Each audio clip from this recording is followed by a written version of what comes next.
Yo, what's up? My name's Soda, and we're back at it again. With another uncommon car video, where I take the time to appreciate some of the more unknown cars that I think need a little bit more love and attention. And just to go over the rules for these videos, I don't look at these cars from a technical point, so I'm not caring about the common issues or maintenance that come with these cars. If you've clicked on this video for that specific reason, you clicked on the wrong video, because I'm not doing that. If you want history on these cars or a full breakdown or a review or anything that you want to say, then consider checking out some of the channels that's actually featured in this video, or just go look it up. Do some history on these. I'm not here to be a history man, just letting y'all know. Now, to go over the rankings for these cars, you have the stock form, where I judge how this car looks in a stock unmolested state. Then you have the modified state, where I judge how it looks with cosmetic mods, and only cosmetic mods. Then you have the feels, where I judge how it would feel to sit in one of these cockpits of the cars. Then you have the bang for your buck, where I judge how good a deal you can get on one of these cars. And then the last ranking is the overall vibe of the car, and also where I decide whether or not I would actually choose to own one of these cars, and how much I actually like these cars. But enough yapping, let's get this done. Lickety spit, you heard? The first car of the day, serving it up Gary's way. The Mitsubishi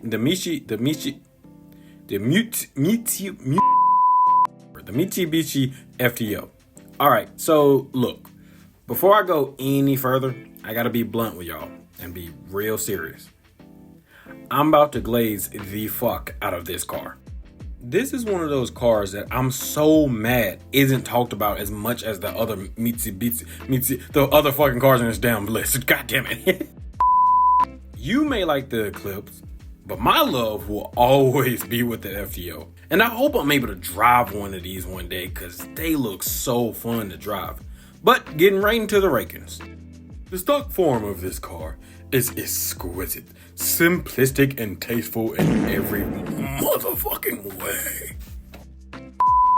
No, on a real note, I can't stress that enough. And that goes for all the trims. It doesn't matter which one you go for, you can't really go wrong with the trims at all. They all look really good in stock form, so I'd have to give it a 9 out of 10. Told you I was gonna be glazing. But on to the cosmetic mods. Woo, child. Woo. Have mercy, I'm about to bust. Good fucking gracious, this car looks so damn good if it's modded right. Like, dog, you can go aggressive, simple, semi-aggressive, whichever route that you take, I swear it can't go wrong unless you're fucking stupid. And you bet not be surprised either when I give this shit a 10 out of 10. But whew, I might need some donuts with all this glazing. Oh, brother, this guy stinks! Now, the feels of the inside is kind of a banger to me. It's not doing the most to be different, and it's not going crazy with buttons and new technology that don't age well. And it's pretty spacious for a coupe. Spacious enough, if you get what I mean. Look, I'm just saying, give me an FTO with confetti seats and Aries! My life is yours! What's the bang for your buck? Most of your bang will actually come from importing, because most of the people that have already imported these cars expect you to pay an arm and a leg and a kidney just to own one. Trust me, I've seen FTOs go for fucking $80,000. What? What the fuck? But now you can find some on Facebook Marketplace for a decent price, but they're just rare, and it just depends on where you live and what you can find. But they're there. Now, I'm no expert on importing, nor do I know what are the extra costs that come with the whole process. But the base price point on a lot of these cars are really damn good. The more pristine examples are all barely pushing past the 10K range, where higher miles, kilometers, are usually in the 5K range. So from the very minor knowledge that I do have, I'd have to give it an 8 out of 10, just due to the fact that I don't really know that much. Now, what's the overall vibe? Well, let me put it this way. Okay. I see you. Oh, shit.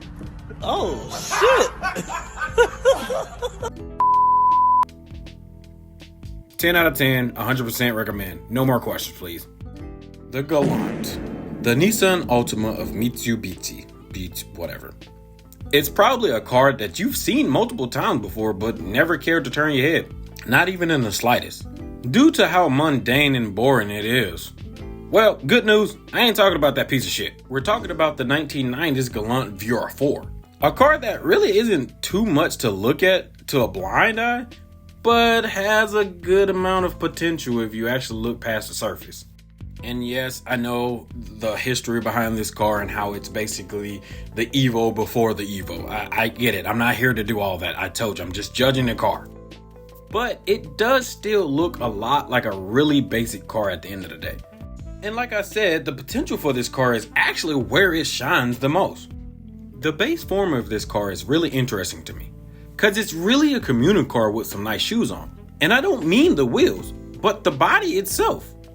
The body kit and spoiler gives it a little flair to stand out from the GS version, which that trim actually hammered even more on the commuter side of things. But the box shape with the little flares just make this car something that I can definitely appreciate seeing. So I'll be giving it a 7.5 out of 10.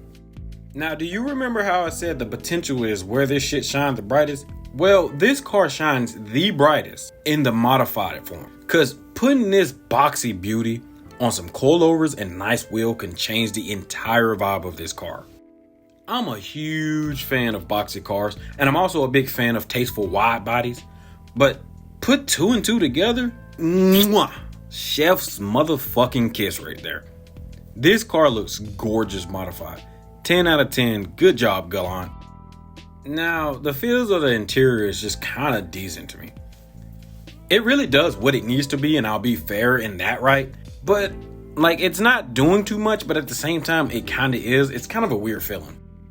Like, for instance, I do like the quirky things in this car, like the fact that you can actually change the color of the gauge cluster at any time. It's two colors, but the fact that you can change it at all is still kind of crazy.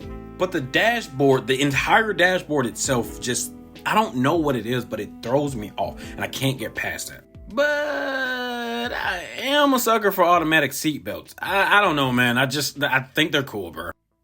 The climate control area is meh. I just don't really care for it like that. And who knows, maybe my mind might change. But as of right now, I'm going to give the interior a 6 out of 10. Bang for your buck. You might be the one that's actually getting banged, and it's probably going to be an expensive buck. Because on Facebook Marketplace and some of the dealers I found, the prices for these cars usually sit around the 10K range no matter what. The lowest one I found was 5K, and it was a project car that wasn't running. But hey, you do with that information as you will. Like, don't get me wrong, if you're one of the enthusiasts that actually want one of these cars, the prices aren't really too crazy. But with how they were sold in the States, it's going to be really rare to actually find one over here. But if we're talking about a good deal for what you get, in my opinion, it really depends on how passionate you are about one of these cars. But for me, just off of how I feel about it, I'm going to give it a 5 out of 10. Now, the overall vibe of this car is just kind of cool to me. I do like it, and I love how it looks when it's modified. But I'm not sure if I'd go out of my way to actually want to own one of these. I think this really boils down to actually driving and experiencing this car firsthand. So as of now, I'm not sure if I'd actually want to own the car, but the overall vibe of this car is still a 7.10 for me. And to be honest, I still do want to drive one of these cars. I still think they're pretty damn cool. Also, just for a little bonus, the But the Lignum is also a cool ass car. I'm a sucker for wagons. But for the last car, I know I've been talking mainly about sports cars on these uncommon car videos, but this one actually goes out to my truck/SUV lovers, because I too love a nice truck or SUV. And one of my favorite SUVs from Mitsubishi is actually the Pajero. So it's not the biggest and it may not be the baddest, but this damn thing has so much charm to it. It's something about compact cars that just makes me want to go cruising down the coastway with my damn windows down and my music blasting. Now, I'm not talking about the Evo version, which is a cool ass car, but the regular model, the middle one, not the big one and not the stupid mini one, but the middle one. But let's get into the rankings.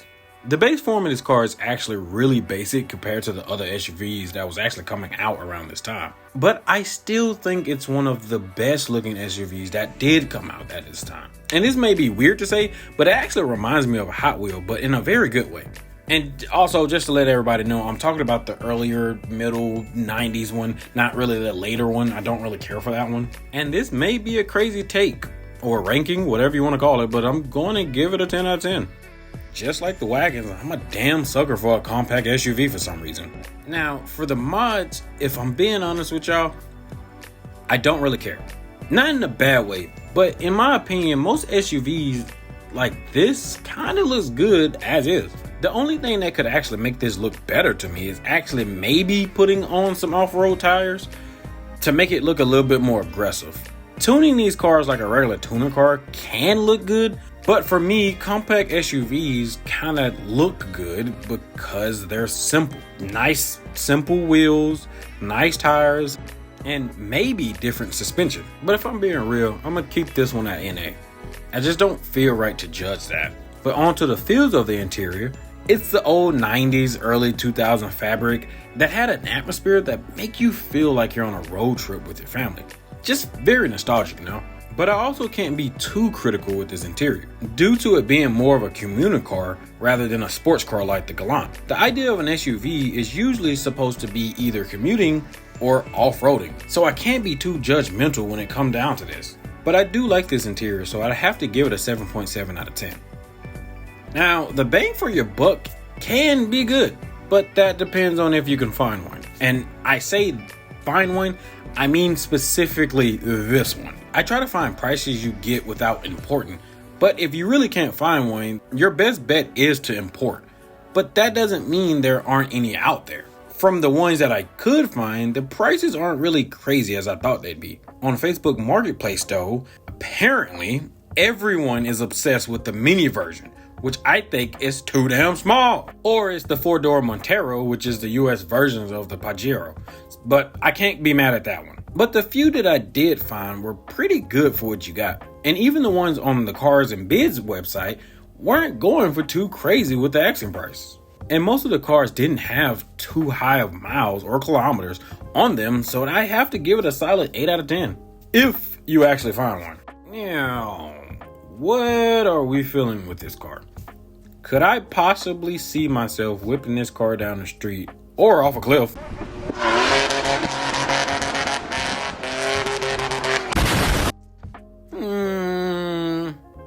Yeah, I could. One of my favorite SUVs is actually the Honda CR-V. The ones from the mid to the early 90s.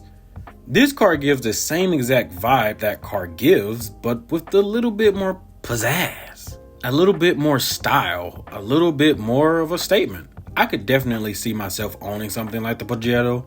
I haven't seen one in person, but I definitely would like to take a spin in one of these. Especially one that's actually built for off-roading. So it's getting a 9 out of 10 regardless. And there you have it. A couple more uncommon cars that you either haven't heard about or just wanted to hear somebody yap about. Regardless, if you've gotten this far, I appreciate you for watching. I've got more uncommon cars coming soon, so stay tuned for those if you're interested. And also, to be clear with this series, just because I do a car brand once doesn't mean I won't do it again. I do plan on coming back with certain car brands like Mitsubishi and Dodge, but these videos are just very long to actually do, so I don't want to bore y'all guys for like an hour doing this shit. I like to keep these videos at a good time frame for you guys, so I will be back for more uncommon Mitsubishi cars. Oh my god. But if you're also a gamer like me, I also talk about games on this channel. If you're bored and don't got anything else to do, consider checking out some of my other videos on the channel. And while you're there, consider subscribing and keeping up with the latest videos that I drop. And if you like this video, make sure to leave a like. It really does help me out on the algorithm. And also comment down below what are some uncommon cars you'd like to see in the future on these videos. And what are some of your favorite uncommon cars? I'd actually really like to know. I really appreciate all the love the last video got. It really does drive me to keep going with this YouTube stuff. So thank you guys for being that great. Oh my gosh, I'm gonna cry. I'm gonna cry. Enough to make a grown man cry. But with that being said, I'm gonna bounce. I'll catch you peeps in the next one. Peace.